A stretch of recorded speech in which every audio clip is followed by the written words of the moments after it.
Hello, it's Security Weekly News. R.I.P. Dan Kaminsky, Spectre, BadAlloc, Cardassian Overlords, I don't even know what that means, Apple patches, and more, along with Jason Wood on the Security Weekly News. This is Security Weekly, for security professionals, by security professionals. We interrupt our program to bring you this important message. It's the show that keeps you up to date on the latest security news twice a week. Your trusted source for accurate security information and expert analysis. It's time for Security Weekly News. Cybercriminals are working overtime. They're leveraging activity around the COVID vaccine to disguise phishing attacks, hoping to steal money or personal information from your employees or customers. The Barracuda Email Threat Scanner is a free tool you can use right now to help protect your business and ultimately your reputation. The Barracuda Email Threat Scanner analyzes your Office 365 accounts and identifies malicious emails that slip past your gateway and into inboxes. Find the cybersecurity threats hiding in your Office 365 email. Use the Barracuda Email Threat Scanner for free right now at securityweekly.com/Barracuda. It's the week of 2 May. It's May the 4th be with you, and the lisping tribute to Star Wars Day and all that other good stuff. All right. I did want to acknowledge Dan Kaminsky. I think just about everybody knew Dan around, and even I had met him once at a con. Dan did die suddenly last week from diabetes and was probably... he's probably most famous for his discovery of the DNS cache poisoning flaw back in 2008. That was sort of his big initial moment of coming on the scene, but had done so many other things for the community. A great person. Everybody really liked him a lot, and he was only 42 years old. So R.I.P. Dan. Sorry, we'll miss you. You probably didn't want to hear this, but Spectre is back. So... if you remember Spectre, maybe you forgot, and it's not even the James Bond bad guys, but it does seem like it was about 50 years ago when we were talking about Spectre and Meltdown, but it's back. So it was a new paper published by the University of Virginia and the University of California, San Diego, basically shows how pretty much all AMD and Intel chips that contain micro-op caches, which is all the modern ones. So, I mean, there are no modern ones that do not have that. If you go way, way back, there are things that did not do that. But if you've forgotten Spectre Meltdown, basically what happens is in that caching approach with modern CPUs, basically what they do is they use something called speculative execution, which is a predictive algorithm a la, Minority Report or something, which basically tries to guess which memory location is going to be used next. So it tries to read ahead. It's a fairly sophisticated thing. And so that way, when you need it, it's already there. Kind of cool. As you might guess, sometimes the algorithm is wrong, which is fine. I mean, that's part of the whole process, is that it may not guess correctly, and then you have this tiny delay between this. But the problem starts with Spectre was when that fails and it leaves a kind of ghost in the machine, and the data is still there in that micro cache, and that was able to be accessed through side channel attacks. And so it was pulled out of private space and it was put in the cache, and while it's there. So whenever a mistake happened, they were able to exploit this. This new document was exploiting the micro-op cache. And again, this is where all this data is sitting, and the private data is loaded, and then you got an opportunity to grab something. Okay, so the report, rightfully so, says that this is a very difficult attack to use to look for any kind of focused information. And I guess my point would be, you probably aren't going to be able to target anything specific with just this attack, but you may well have build something that can go out and glean things from this. I don't know how much you could actually get from this, or if it would be worth someone's time to really, truly exploit this. Maybe it would be, because you're getting private data out of the processor whenever it fails, and maybe there's a way to cause it to fail more often. There's all kinds of possibilities with this sort of an exploit, and if you could get it to do that, then, there is something there. So don't panic, but it's definitely something worth checking out if you're interested in such things. Microsoft issued warnings about IoT and IIoT this week. Section 52, which is the name of the Azure Defender group, and they do security research at Microsoft, particularly related to Azure. But they basically released a series of problems, not in Microsoft, but they released a series of problems they found. 25, it actually says more than 25 CVEs that were all related to memory allocation functions. So they called it BadAlloc. And really, obviously a play on C++ or C and mallocs and all those kind of things. But basically, the CVEs cover all sorts of different remote code execution, denial of service attack that are related to memory allocation problems and this is where the real problem starts, in real-time operating systems, SDKs, libc, and a lot of other commonly used tools, so APIs. And that actually creates a pretty big conundrum for a lot of people who are using so many IoT and IoT devices in their enterprises. Section 52 says they have notified the vendors of the issues, but they have not seen any evidence that any of these are being exploited yet, but that you need to patch these if it's even possible to patch them or find other mitigation for these errors. And there's a link in the blog post that has all of the CVEs and all the devices that are subject to this that they know about. But here's the catch. All these listings, like say Google Cloud IoT Device SDK version 1.0.2, those are not devices. Those are libraries that are embedded in devices. So this makes it more complicated because now you say, I own this USB to serial device that runs a chipset. You're going to have to try to find out if the chipsets in these devices are actually subject to any of these flaws because somebody used the Google library or this SDK or that API or this libc. And if it does, and you may not know, then how do you fix it? Well, you're going to be dependent on a patch. So you're going to have to figure out a way to isolate this stuff. And, of course, that's where the name BadAlloc comes from. A pretty interesting problem. I was going to talk a little bit about deepfakes. So there was a story today about how deepfakes are increasing in the world, and they are. We had a story a few weeks ago about deepfakes that resulted in a whole stack of singing pictures of me and other hosts that was incredibly amazing. So thanks to the people on Discord who were putting these together while the show was going on, because I got home, I got lots of laughs. Watching Paul's disembodied face singing "Parental Discretion is Advised" or "I luce Stella," and yes, it's okay to like both NWA and Puccini at the same time in the same sentence. It's really okay. I mean, there's no rules about that.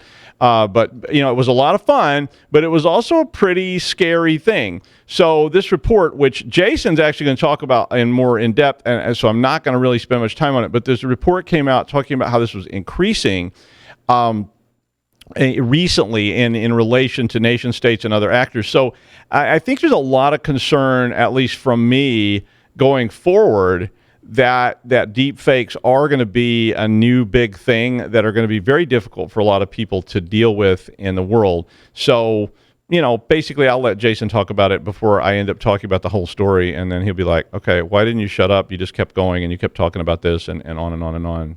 Okay, but I'll stop there. All right, Apple patched last week, but guess what? They're going to patch again. And this is new and different for Apple. So Apple's pretty famous for not commenting on security problems, not mentioning security problems, not saying we're going to patch this in 6 days or this will be in the next Patch Tuesday, because they don't have Patch Tuesday or Wednesday or anything else. They just patch because they're Apple. And I mean, Apple is notorious for being, the sort of we're Apple, who the hell are you kind of company. Either get on board or get out of the way and all that kind of stuff. And they don't typically comment on security problems in their products, even if it's a well-known problem. And, they just sort of say, we'll fix it when we fix it, now go away, or we'll taunt you a second time kind of thing. But anyway, these new patches, which came out, they were actually available on my phone, and you should, of course, apply them, cover 4 new CVEs that are related to Mac OS, iOS, basically everything, iPad OS and watchOS. The attacks were summarized in this report as a drive-by web-based zero-day RCE. So, like band name called it. But basically, if you don't know what all that means, this basically means you just happen to go to a website. You don't actually have to do anything on the website. There's a 0 day that allows the flaw to be exploited, and boom, you have remote code execution on your device. The update has not been forced yet, so I did not have a notification of it. When I checked, it was there, and it was an update to 14.5.1. So if you are using Apple devices, reputedly, and there's not a lot of details about what these flaws are, but they did patch 4 CVEs very quickly, so you may well want to check that on your Apple devices.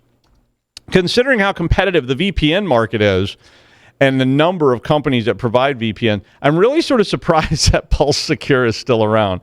Pulse Secure got so much bad press this year and last year surrounding different flaws that were in their devices. But they did do an update on Monday, and they patched 4 of the major issues in their beleaguered product.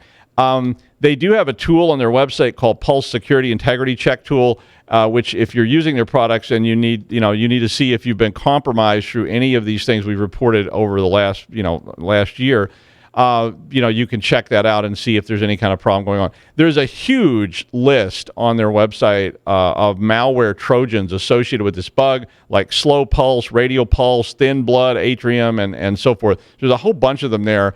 And obviously, if you're using Pulse Secure VPN, you definitely want to maybe check this out and read up on it a little bit, because that has been an ongoing problem, and that company has really been heavily criticized for that.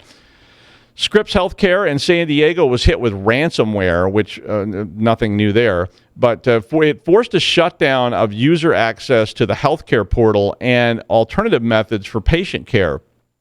And one of the things I wanted to say about this, it was several years ago, we were doing studies about disaster that might occur in cyber for various emergency response people. And one of the things I learned about this was that hospitals have moved away from a lot of analog tools like x-rays, and they use digital x-rays, and they use equipment for that. And because of that, they're incredibly vulnerable to outages and denial of service attacks and things like that. The San Diego hospital system had been redirecting patients to other hospitals, and they have 5 hospitals in total and 19 outpost facilities, which treats more than 700,000 patients a year in the San Diego area. And I mean, they're just so critically dependent on technology. And I understand that doctors can, go back and get the old saws out and stuff, and we can get all Civil War on things and just start hacking off limbs, but they probably don't really want to do that. So a lot of these technologies that are used so heavily rely on the network. They rely on server-based stuff like MRIs and CAT scans and all these tools that everybody uses. And that may mean they can't fall back on those old tools because they just don't have them anymore. Because we were doing an exercise and we said the x-ray machines stopped working, and the ER doctors that we actually had on the call basically said, well, we can't develop film anymore. We got rid of all that stuff. So if you have a back-end database server that's supporting a lot of robotic surgeons or something else in your healthcare organization, you definitely better, try to get on top of this, because, remember that scene in Logan's Run when Farrah Fawcett, who's playing Holly, gets cut to pieces by the robot surgeon?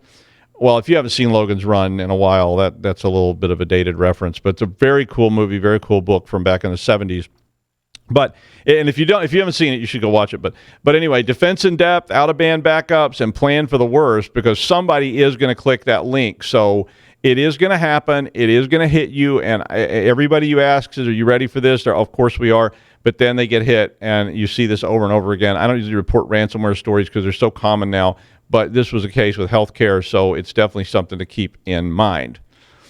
In that same light, the ParkMobile breach, which if you aren't familiar with ParkMobile, it is an app that is widely used, including by me, for when you need to pay for parking. So when you go to these little parking lots, there's a lot of street parking in the northeast of the United States, maybe elsewhere, I don't know, but in the U.S. there's a lot of street parking you have to pay for now. And instead of going down there and putting coins in a little box and trying to get a little paper ticket, you can pay for this with this app. And they had a breach, which was announced back in March. It was like March 26th. And there were 22 million records were being exfiltrated from ParkMobile's site. And the attacker originally took the data and was trying to sell it for $129,000 on the dark web. But apparently they didn't get a taker for that price. And, all your data has been breached so much already. It's like, well, really? You're going to charge that much? But they didn't get a taker on it. And so now they've made that data available for free on the dark web. So there may have actually been other activity behind the scenes, like maybe other attempts to collect ransom or something like that. But they did release it for free on the dark web. So all the data was released yesterday, and it was available for download. I don't know if it's still available for download today, but it was available for download yesterday. Of course, by now it's been downloaded a lot of times. The data set contained usernames, phone numbers, email addresses, physical addresses, license plates, all kinds of information in there. And so if you've ever used that app, you probably had your data stolen yesterday. It would be my advice, you check Have I Been Pwned or one of those other sites to see if your email address is out there in a result of this breach. I was already notified that my data was in the breach. I, of course, don't use my regular passwords or any of this kind of stuff, but nevertheless. When we return, Jason Wood. As technology continues to evolve and expand, so have the attackers that put our critical systems in jeopardy. Core Impact from Core Security is a penetration testing tool that safely finds vulnerabilities using the same techniques of adversaries, with certified exploits and wizards that guide you through critical pen tests while maximizing the time of advanced testers by automating their routines. With Core Security, you can safeguard your infrastructure by limiting access, detecting threats, testing for security weaknesses, and efficiently monitoring data. Visit securityweekly.com/core security. Once long ago, a young man came upon a guru sitting atop a post in the desert. The young man said, "Tell me the secret of life, O enlightened one." The guru looked down and said, "The secret is Cron Zero, world writable privileges, drinking vodka and prune juice, and Jason Wood." Well, I'm all out of prune juice this afternoon, but here's Jason Wood. Hey, everybody. Good to be back with you. Yeah, this was kind of an interesting story. Doug and I both picked up on it. And we had to have a quick death match over to see who would actually get to talk about it. Unfortunately, I won, but I left him alive so he could do the introduction or the beginning part of the podcast. So this was something that I think we've been aware of for a while. We've talked about it on various episodes of Security Weekly. Back in episode 113 was the episode Security Weekly News, where we talked about deep nostalgia and the ability to animate photos of those who've passed on, and that's when one of our listeners, Dimitri, looking at you, created those amusing videos that we all got a kick out of. I actually used that to create a video of my dad singing YMCA and sent that to him and all my family, which was quite hilarious. But there's some obvious problems with this technology and the capability that it provides, and we're not really ready to deal with this. And that's really what this article on Threat Post and the report that was released by Recorded Future had to say about it.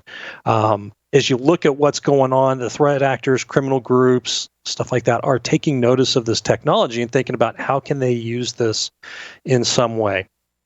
Now, you've probably already heard about this in, things like pornographic videos that are fake. I know here in the U.S. recently we had a mother that decided to go after some teenagers on the cheerleading squad that she didn't like, that her daughter was, I guess, on that team, and created fake nude videos and pictures and stuff like that of them and paired that with all kinds of threats. And she's now looking at some prison time for that sort of thing. But, it's being noticed. People are wanting to use this type of technology to accomplish something that is malicious. And really what this article kind of points out is that the criminal organizations are starting to look at that. Most of these videos, when you look at them, they have obvious things that allow us to see, hey, this is fake. The mouth is moving independently of the head for a moment, like the head moves left and the mouth is still moving right a little bit. So you get weird issues like that in it, but the technology is getting better. And one of the things that this report noticed is that at this time, at least, we're starting to transition to different uses of these types of videos. Basically, they note that a Recorded Futures report notes that criminal organizations are starting to look at using this now for different types of illegal services or services to conduct illegal operations against victims. Now, this is really a pretty worrying development. We've already seen this with things like ransomware as a service and access brokers being able to spread criminal activity by enabling folks who really don't have the technical capability to do that themselves. They just sell access to it, and then they go out and commit ransomware and do all of this stuff. And we've seen that impact. Like Doug says, talking about a ransomware attack almost isn't any kind of news. It's just kind of normal for the landscape we live in. So this has really taken off. Now they're doing the same thing with deepfake technology. They are creating they're starting to see forums that are being built up around this, services that are being created to enable some kind of fraud, and basically provide that capability to individuals who wouldn't be able to do this themselves and spread that around. Now, to be honest with you, part of me finds it almost amusing to see these criminal organizations doing stuff that they sound like they're getting concerned with all the normal things that a real business does, like, their profitability and their margins and being able to spread their reach and whatnot. But really, they're enabling crime at a massive scale, and this is a real problem. So one of the things that the Recorded Future report noted is that they're seeing more forums that are both in English and Russian languages coming up on the dark web that are offering information on how to advertise services, how to share videos or capabilities, purchase different types of products and use those. Many of the topics being discussed are things like how to edit videos or pictures and make it look realistic, following different trends and how deepfake technology is improving. And they're also offering services specifically for things like blackmail, identity theft, and social engineering. I read about one example in here where a company fell victim to wiring a bunch of money out of the organization because they got a video or something or other of the CEO telling them to do this. It looked convincing enough that a person went ahead and did that. I don't know how they delivered it to them that made it convincing, and why would they do it? Let me send you a pre-recorded video of me saying this, but it worked. They got about $250,000. Disinformation campaigns really seem to be an area also ripe for this type of abuse and using these types of fake videos and pictures. This has been an area that disinformation campaigns has been an area in the news since especially the 2016 elections. But this has been going on for a long time. In the past, I've read about examples where countries would post fake stories to various newspapers and stuff like that, and in countries around the world, different third world countries or developing countries, and hope that they would get picked up by an organization such as the Associated Press. And so they'd spam these stories out there. They hopefully get one or two gets picked up by the Associated Press and gets replayed rather in the target country that they're interested in to kind of cause problems for politicians or policies or whatever it is. Now, obviously with social media, we're talking about being able to post this stuff directly. And now combine that with deepfake technology, now everybody's politician that they love to hate, they've got video proof that they like to participate in terrible things. And as this technology gets better, it's going to be harder and harder to detect. And I don't know about y'all, but I still have to occasionally explain to people that no, you can't post something on Facebook and get a new Xbox for free bought from Bill Gates or whatever it is. There's not going to be any convincing these folks, that want to believe these stories that this is fake. One of the things I thought was interesting was when I looked at the defenses around this, and what are the defenses we have available. And in short, it is not a whole lot. Facebook is working on technology to detect these types of videos. So is Microsoft. Microsoft is looking at things like, the mouth shape is wrong for the language being spoken. Facebook released in 2019, end of 2019, the Deepfake detection challenge. The winning software was able to detect 65% of the time that this was a fake video, which doesn't sound like a great number. But even if we got it to 100%, we have to trust the tool that's doing the analysis. And, we've already seen fact checking become a problem. I don't think a tool produced by Facebook is going to convince those folks that just really want to believe that this person out here did something just heinous and terrible. Some of the recommendations also provided, this one made me shake my head. Experts recommend watching for warping or some other kind of distortion in the video to determine if the video is fake. Now, I don't know about you, but to me that sounds an awful lot like, hey, take your mouse and hover over the link and see if it takes you to the same place, and that kind of nebulous figure it out on your own. We've seen how well that works. And to be honest with you, we had a guest on Security Weekly, I think a year or so ago, that came on. We were talking about this, and he proposed that, hey, this technology is getting better and better, And the only way to be able to detect it in the future is going to be technology tools, because it's going to be something that, with the eye, we can't determine one way or the other. And again, that goes back to trusting that tool, and then it's going to turn into the cat and mouse game of enhancing or changing the techniques and trying to stay ahead of one another. So in short, buckle up, folks. This is going to be interesting. I've started kind of sharing this information with people I know who are not technical, explaining, hey, look, guys, this is stuff that's coming. But realistically, I can think of individuals already who are going to jump all over this and be excited when they see some video that shows something that confirms all their biases. The technology is getting better and maturing, and threat actors are definitely going to be using it for attacks. Prepare for it in your organizations. Again, they'll be looking at how to use this for criminal operations. Recommend you take a look at the report. You can find the link to the Threat Post article, and then go from there to the Recorded Future report in the show notes. Thank you, Jason. I very much. I wanted to talk about that story too. Jason stole it from me, but he does that kind of stuff, and I'm a thief. I know, man. It's like it was mine. But yeah, we're gonna have to do something with that stuff. It's very frightening technology in many ways, especially when you over the last 4 or 5 years, we've seen just how vulnerable people are to like generic misinformation that has absolutely no basis in fact. And it's actually coupled with this kind of technology, it's pretty scary. So who knows? And finally, Yuri Milner and Stephen Hawking started a new SETI project for a 10-year search, which was about 6 years ago. And this article was about they had reached some conclusions that were pretty sad, but they wanted to continue the SETI project's efforts to scan the skies for alien civilizations. We have so many problems already. Let's create some new ones. I'm a huge fan. Don't get me wrong, but we're all familiar with Olber's paradox, I presume, which is an old paradox about why the sky is not white at night, because the idea was that in an infinite series there was infinite stars, and by that there should be infinite light.